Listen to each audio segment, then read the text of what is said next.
12वीं इतिहास चैप्टर ईंटें मनके तथा अस्थियां हड़प्पा सभ्यता में आज बच्चों हम सभी लिपि के बारे में पढ़ेंगे। लिपि किसी भी चीजों को लिखने के तरीके को लिपि कहते हैं। लिखने के तरीकों को क्या कहते हैं? लिपि कहते हैं। इसे अक्षर भी कहा जाता है। और लिपि जो है आपका, जैसे कि हम लोग लिखते हैं दो तरह के, देवनागरी लिपि और रोमन लिपि। बहुत सारे लिपि होते हैं, मुख्य रूप से जो है यहाँ हम लोग जानते हैं देवनागरी और रोमन लिपि के बारे में।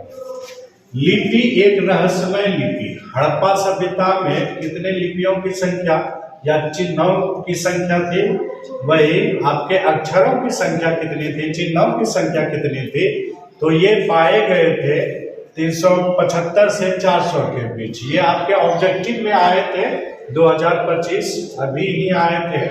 सबसे लंबे अभिलेख में चिन्ह जो पाए गए थे उनकी संख्या 26 है।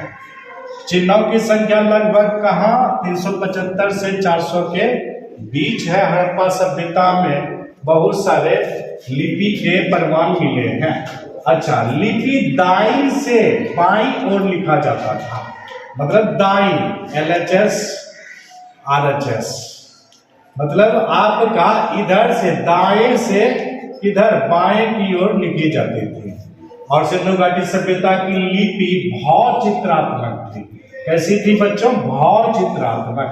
ये भी आपके महत्वपूर्ण ऑब्जेक्टिव है, ये रिपीट कर दिए हैं। यह लिपि दाईं से बाईं ओर लिखी जाती थी।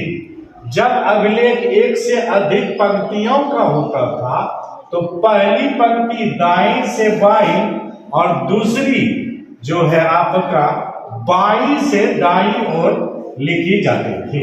हालांकि लेखन कला की उचित प्रणाली का विकास सबसे पहले सुमेरिया सभ्यता में हुई थी। सबसे पहले कहाँ हुई थी बच्चों? सुमेरिया सभ्यता में हुई थी। यदि आएंगे ऑब्जेक्टिव कि लेखन कला का सबसे पहले विकास कहाँ हुआ, तो सुमेरिया में। कौन सी सभ्यता में? सुमेरिया सभ्यता में। सिंधु घाटी सभ्यता में एक प्राचीन सूचना पट के अक्षर है, आप देख सकते हैं कि यहाँ वृत्त के तरह है, ये आपका अंग्रेजी वर्णमाला टी के तरह है, ये पान के पत्ते के तरह है, फिर वृत्त है, फिर ये जो है चकोर है, चकोर का फिर आधा हो गया, फिर डबल चकोर है, वृत्त है। और इस प्रकार जो है सिंधु घाटी सभ्यता में लोग लिपि के बारे में जानते थे। वहाँ साक्षरों की संख्या बहुत ही ज्यादा थी। बर्तनों में, आभूषणों में लिपि के संकेत मिलते हैं।